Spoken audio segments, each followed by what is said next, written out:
Throughout history, there have been people who have committed some of the most heinous crimes fathomable.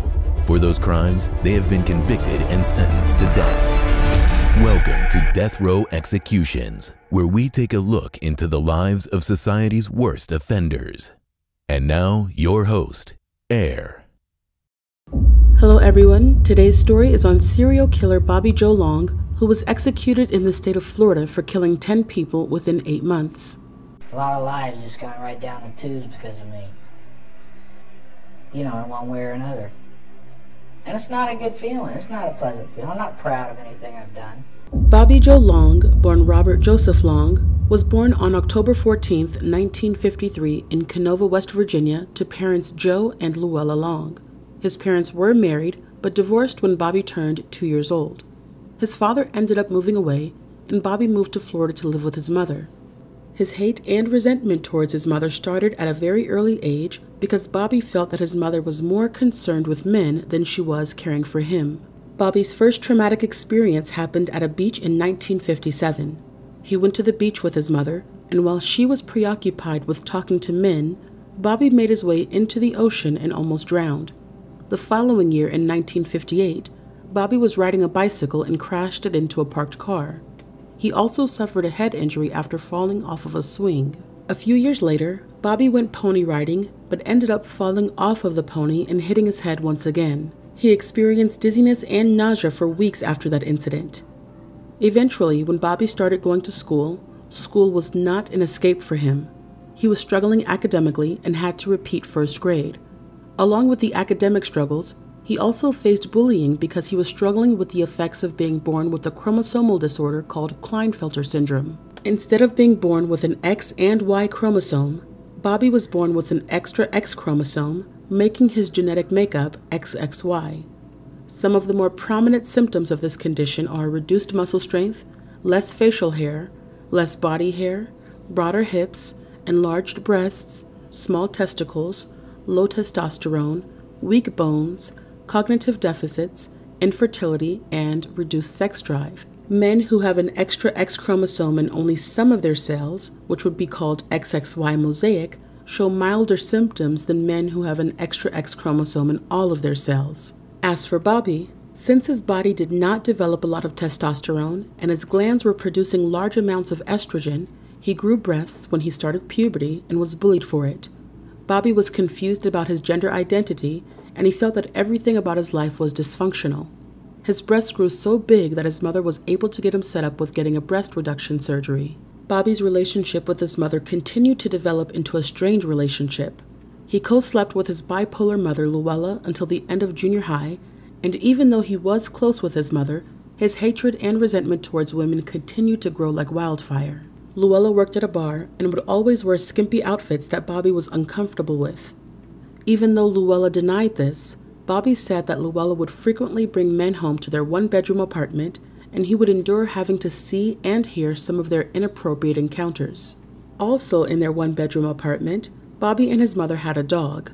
Not only was Bobby resenting his mother and women, but he was jealous of his own dog because he felt that the dog ate better food than he did.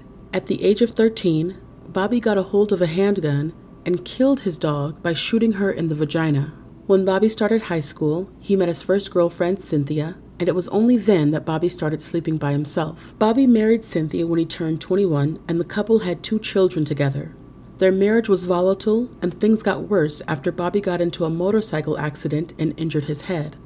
Bobby was hospitalized for weeks after his crash, and Cynthia said things changed for the worse. He became short-tempered and ended up assaulting his family on a regular basis. Cynthia also claimed that his reduced sex drive switched to be compulsive and often. The type of sex also changed, and it was more aggressive, more like a sexual sadist. Cynthia could not take it anymore, and she finally filed for divorce in 1980. Bobby went to go live with a female friend by the name of Sharon Richards, and she ended up calling authorities on him because she accused him of sexually assaulting her. Bobby was charged and convicted, but he was awarded a retrial in 1984 and was acquitted of all charges in that second trial. After receiving his new sentence and on his way out of the courtroom, he laughed in Sharon's face.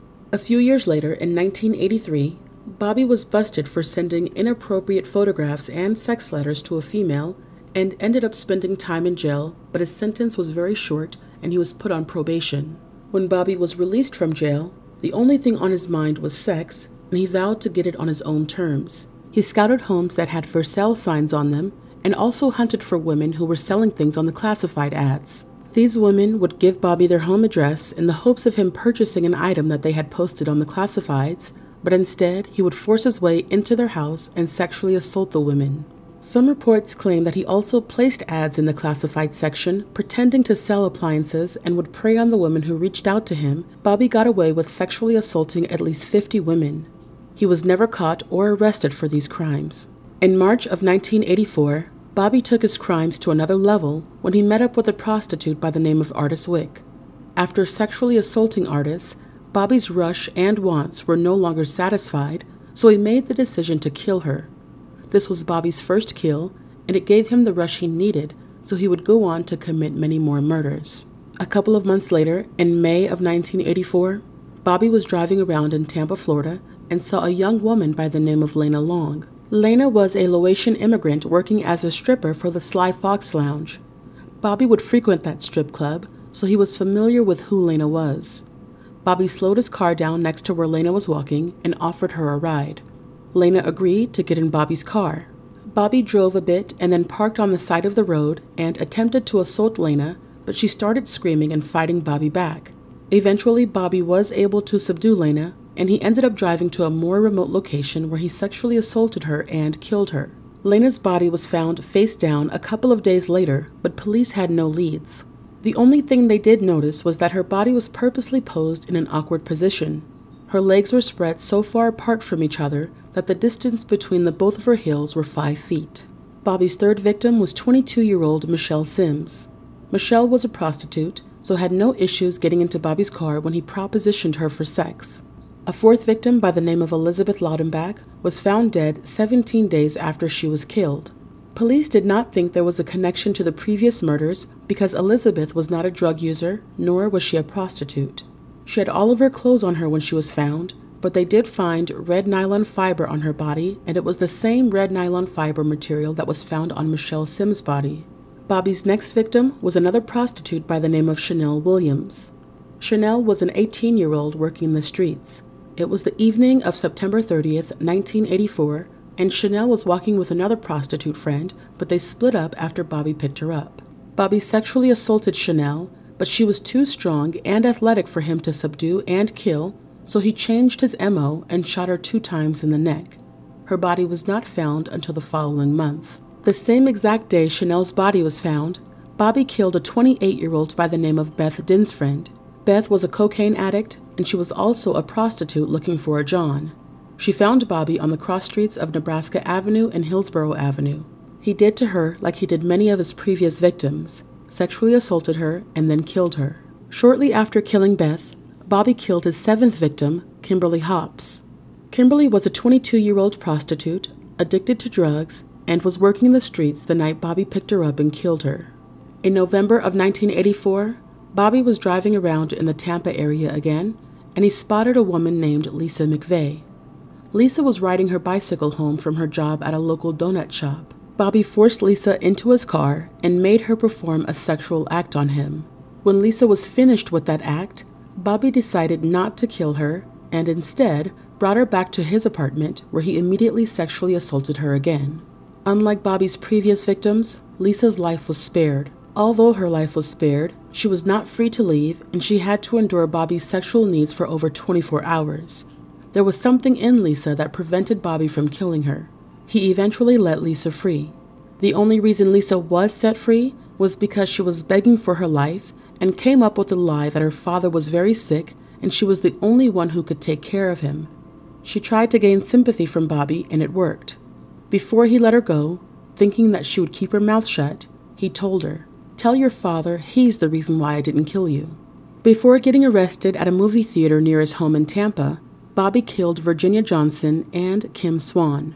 Virginia was an 18-year-old prostitute whose body was discovered by a female ranch owner who was out riding one of her horses. Kim Swan was a 21-year-old stripper who worked at the Sly Fox Lounge just like Bobby's previous victim, Lena Long. When authorities searched Bobby's vehicle for any evidence or clues, they noticed that his car had red carpeting, and the red fibers in the vehicle matched the red fibers that were found at the crime scene of some of his previous victims.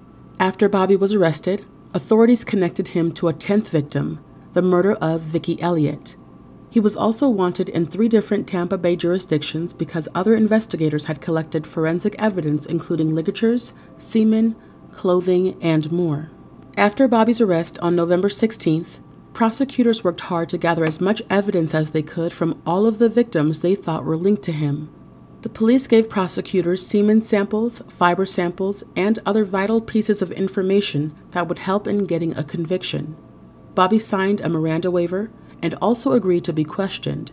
Initially during questioning, when detectives tried asking him questions about murders they suspected he was involved with, he responded by saying, "I'd rather not answer that." The detectives were getting nowhere, and Bobby was not forthcoming or helpful in providing them any information, so they decided to take things a step further by showing him photographs of different murder victims and leaving the room. Bobby was in the interrogation room alone with horrific images, and when the detectives returned to the room, he told them, "The complexion of things sure have changed since you came back into the room. I think I might need an attorney." Detectives made no effort to provide Bobby with a lawyer, and the questioning continued. Bobby eventually confessed to killing 8 women in Hillsborough County and 1 in Pasco County. Bobby was also quoted saying, "When I saw them walking down the street, it was like ABCD. I pull over, they get in, I drive a little ways, stop, pull a gun, whatever, tie them up, take them out, and that would be it. And they all went exactly the same until McVeigh came along."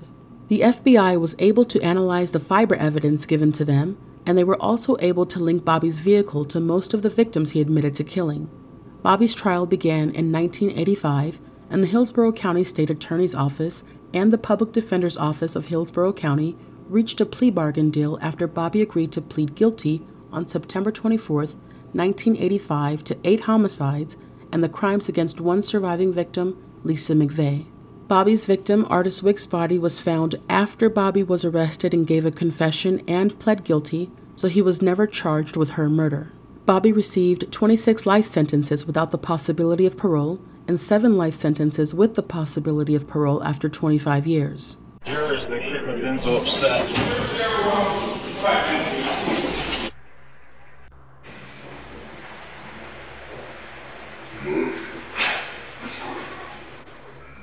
Bobby had 2 separate trials.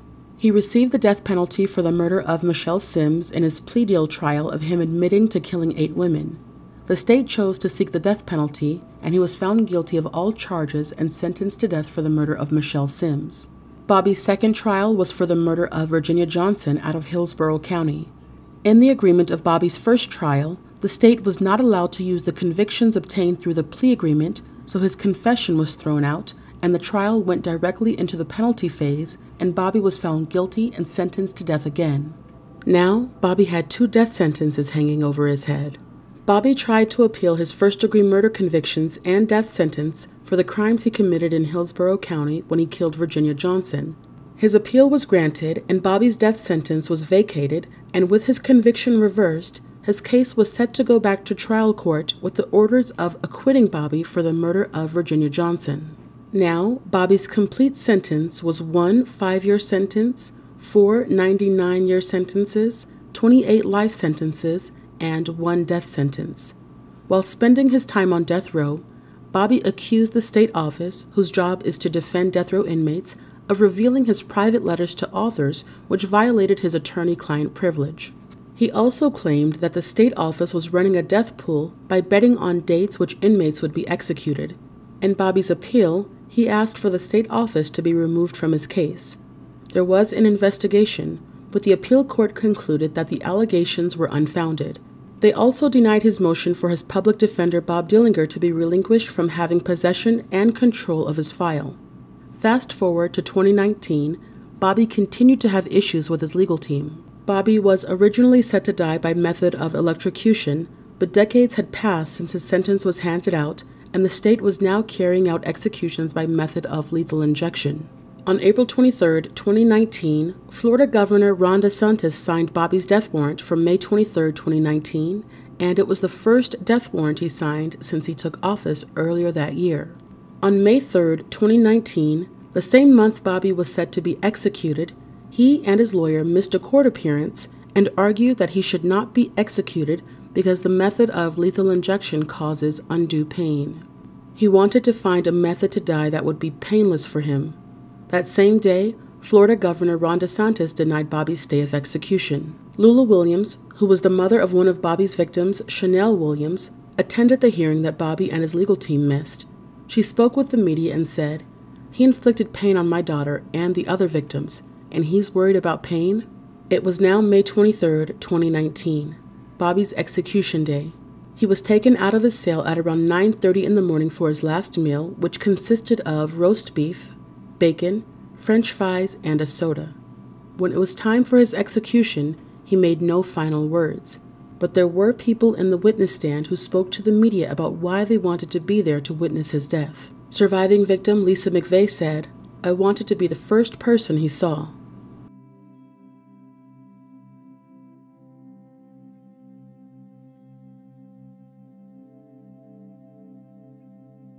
Good evening. My name is Master Deputy Lisa Nolan. I have been with the Sheriff's Office 20 years. My current status, I'm in a middle school, school resource officer, and I proudly represent that division, community outreach.